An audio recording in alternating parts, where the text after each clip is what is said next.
গুলশানে আনিসুল ইসলাম মাহমুদ ও আনোয়ার হোসেন মঞ্জুর নেতৃত্বে থাকা জাতীয় পার্টির দুই অংশের উদ্যোগে জাতীয় গণতান্ত্রিক ফ্রন্টের আত্মপ্রকাশের অনুষ্ঠান চলছে, সেখানে ব্রিফিং চলছে। আমরা সরাসরি সেখানে যাচ্ছি। দখলবাদ যে দলেরই হোক, তাদের বিরুদ্ধে আইনগত ব্যবস্থা নিতে হবে। নিত্যপণ্যের অসহনীয় মূল্যস্ফীতি রোধ করতে হবে।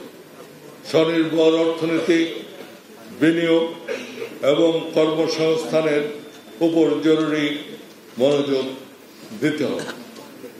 দুর্নীতিমুক্ত, বৈষম্যহীন সমাজ ব্যবস্থা প্রতিষ্ঠা করতে হবে। এই উদ্দেশ্যগুলো নিয়ে আমরা আমাদের জাতীয় গণতান্ত্রিক ফ্রন্ট আজকে আত্মপ্রকাশ করছি।